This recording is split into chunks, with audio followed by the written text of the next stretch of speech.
ናሆሚ የሴት ልጅ ጸባይና የድመት ጸባይ እያደር ይወጣል። የእናንተ የሴቶች ነገር ግራ አጋባኝ እኮ።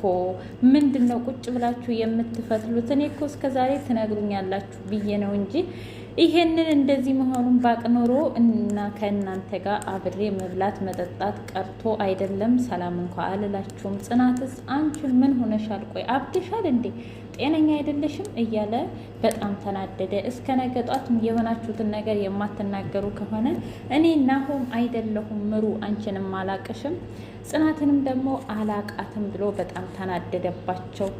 ሀሴትዬ እንግዲህ የሁሉም አቀናባሪ ሀሴትና ተንኮለኛ ሀሴት መሆኗ ዛሬ ይፋ ወጣ።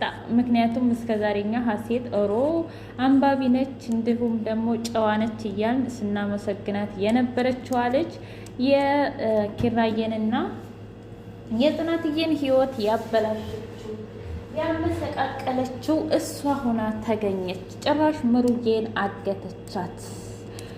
ናሆሚ አስቀይሚያት ነው አስደብሪያት ነው እያለ ያዙ ልቀቁኝ ይላል። ነገር ግን ሀሴት ደግሞ አግታ እያሰቃየቻት ትገኛለች። ሄኖክ አንቺ ግን የማትረቢ ነሽ፣ የዩኒቨርሲቲ ትምህርትሽን ትተሽ እዚህ ቁጭ ብለሽ ተወዝፈሻል፣ አላማ የሌለሽ ሴት ነሽ እያለ እውነት ከሱ የማይጠበቅ እህት የለውም እንዴ? ወንድም አክስት አጎት የለውም እንዴ? በዚህ ልክ እንደዚህ የሚያዋርዳት ሀሴትን ማለት ነው። በነገራችን ላይ ዛሬ ሀሴት ሄኖክን በጥፊ ስትመታው ይገባዋል ማለት ነው። እኔ በሀሴት እየተቀየምኩባት እንዴት እንደዛ አድርጓት እንደዛ አሰቃይቷት ራስ ወዳድ ሁና እንዴት ነው ቪዲዮውን ቢለቀው ምን አሻት? እንዴት እንደዚህ አይነት ነገር ጽናት ላይ ታደርጋለች? ያንን ነገር አይታው ምንም እንኳ ይቺ ራክቷን ባትሆንም ያው በሉት ኪራዬ ይወዳታል፣ ያፈቅራታል። ስለዚህ እንደዚህ አይነት ነገር መቋቋም አልቻለም እና የሁለት ሰው ህይወት ነው ያበላሹት ማለት ነው። ሀሴት የእውነት እንደዚህ ማድረግ አልነበረባትም። በጣም ተሳስታለች ማለት ነው። ሰላም ውድና የተከበራችሁ የቻናሌ ቤተሰቦች እንዴት ናችሁ? ሁሉ ሰላም፣ ሁሉ መልካም። እኔ እግዚአብሔር የተመሰገነ ይሁን ሰላም ነኝ። ለዚህ ቻናል አዲስ የሆናችሁ ሰብስክራይብ በማድረግ ቤተሰብ የሆኑ ነበር ቤተሰቦች ደግሞ ስለምትከታተሉኝ ከልብ አመሰግናለሁ። ጽናት ድራማ እንደቀጠለ ይገኛል። በስተመጨረሻ ኪራዬ ታገኘ። ሰኒዬ ቤት እንግዲህ ደብሮት በጣም የሌለ በጣም አስጠልቶት ሰኒ ቤት መጣ። ሰኒዬ ደግሞ በጣም ደንግጣ ምን ሆና ነው ኪራ እስከ ዛሬ የት ነበርክ? እኛ እኮ እዚህ በጭንቀት ልንሞት ልንፈነዳ ነበረ ብላ ስትለው ምን ላድርግ ብለሽ ነው? በቃ አለ አይደለ አንዳንድ ሰዎች እየሳቁ ሲገሉኝ እሱን መቋቋም ስላቃተኝና ለራሴን ደግሞ ፕሮቴክት ማድረግ ስለፈለኩኝ ነው የሄድኩት ሲላት በጣም ያሳዝናል። ግን እኮ ጽናት እውነት ለመናገር አንተን ትወድሃለች፣ ታፈቅርሃለች። ግን የሆነ ነገር ሆና እንዳይሆን ስትለው አይ ሰኒ አንቺም አትረጅኝም ማለት ነው። በቃ እኔን የሚረዳኝ ማን ነው? ጭራሽ ጽናት እኔን ተጥንቱም ተጧትም አታፈቅረኝም አትወደኝም ነበር። እኔ ግን ሁለ ነገሬን ትቼ ሱሴን ትቼ የቆሸሸው ማንነቴን ትቼ በንጹህ ማንነቴ ነበር የቀረብኳት የተጠጋኋት። ነገር ግን እሷ ሁለ ነገሬን ሰባብራኝ ነው እየሄደችው እያለ ለሰንዬ ነገራት ማለት ነው። እውነት ለመናገር ልቡ ተሰብሯል ኪራዬ። በእርግጥ ጽናትዬ አጥፍተሻል፣ ምንም ቢሆን እውነቱን መናገር ነበረብሽ። አንቺ ብዙ ነገር አሳልፈሻል። አንዴ በቤታ እናውቃለን በብዙ ነገር ማለት ነው። ግን ያው ምንም ቢሆን ለኪራ ተናግረሽ ሁሉን ነገር ማስተካከል ነበረባችሁ ማለት ነው። ዛሬማ ናሆሜም ሳይቀር በጣም ተናዶባት ምሩም የገዛ ፍቅረኛውም ላይ ሳይቀር እናንተ የምትፈትሉት ነገር በጣም ደባሪ ነው ብሎ ተናዶ ነው የወጣው ማለት ነው። ሀሴት እንግዲህ ከሄኖክ ጋር ሆና ምንድን ነው የምትፈልገው ከኔ ስትለው ከአንቺ ምን ልፈልግ እችላለሁ? የምፈልገው ጽናትን ነው። ጽናት በጣም አውሬ ሆናብኛለች፣ የምታውቀው ነገር አለ ወይ ብሎ ሲጠይቃት አንተ ልጠይቅህ እንጂ ቆይ አንተ ግን እንደ እውነት ሰዋዊ ጸባይ የለህም እንዴ? በዚህ ልክ እንደዚህ ያዋረርካት እኔንም ያዋረርከኝ አለችው። ከዛ ምን አደረግኩ ደግሞ? መድኃኒቱን እኮ እንዳላደረግሽው አውቃለሁኝ። ምክንያቱም ሁለታችንም ላይ ነው መድኃኒቱን ያደረግሽው። ስለዚህ አርፈሽ ብትቀመጭ ይሻልሻል። አሁን ሁለተኛ እድል ሰጥቼሻለሁኝ። ስለዚህ ያንን እድል ብትጠቀምበት ይሻልሻል አላት።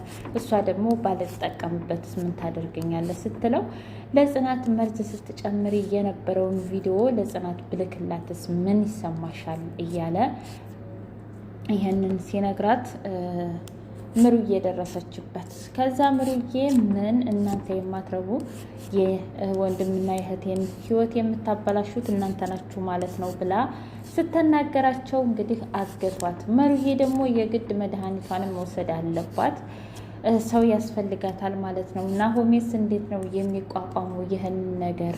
በስመ ናሆሜ ጋር ተጣልታለች በሚባል አባባል እስከ መቼ ድረስ ነው እሷ ምሩ እቺ ሀሴት ተብዬዋ አባቴ ጋር ሄጄ ነገሮችን እስከማስተካከል ድረስ ምንም ነገር መናገር የለብሽም፣ አንቺን የግድ እዚህ ማድረግ አለብኝ ብላለች። አንዱን ስህተቴን ለማስተካከል አንድ ስህተት መስራት አለብኝ አላለችም? አንድ ሰው መጽሐፍ የሚያነብ ሰው እንደዚህ አይነት ቃል ከአንድ ነገር ይወጣል? እናንተዬ አንዳንዴ እኮ ማንበብም ሆነ መማርም በቃ ትርጉም የሌለው ነገር ነው የሚያስተምረን እዚህ ድራማ ላይ ግን ማለት ነው። ማለቴ አሁንም እቺ ሀሴት ተብዬዋ አንባቢ ነኝ ትላለች፣ ስፖርት ሰሪ ነኝ ትላለች። ከአንድ ምሁር ሰው ስፖርት ከሚሰራና መጽሐፍ ከሚያነብ ሰው እንዴት እንደዚህ አይነት ሰዋዊ በቃ የማይረባ ነገር ከሰዋዊነት ወጥቶ እንደዚህ ድርጊት ይፈጽማል? ምሩስ ላይ ሆነ ከእንደገና ደግሞ ጽናትስ ላይ የእውነት በዚህ ልክ ኪራንስ ቢሆን አብሮ አደጓ ነው። ምንም ቢሆን በቃ አንዴ ተዋርጃለሁ፣ አንዴ አብቅቶልኛል፣ ስለዚህ የፈለገው ይሁን የፈለገውን ያንጣ ብላ መናገር ሲገባት እንዴት እንደዚህ አይነት ነገር ታደርጋለች? የእውነት በጣም ያስጠላል ማለት ነው። በጣም ነው የሚያሳዝነው። በዚህ ልክ ሀሴትን እኔ አልጠበኳትም። ግን ሀሴት የእውነት በጣም የምታናድድና የምታቃጥል ልጅ ነች ማለት ነው። ለራሷ ሁሉንም ተጠቀመይባቸው። የኪራየንና የጽናትን ህይወት አበላሸችው ማለት ነው። ምንም ቢሆን እንኳ ጽናትና ኪራየን ባይለያዩም ነገር ግን እንደዚህ ቆሼ መሆን አልነበረባቸውም ማለት ነው።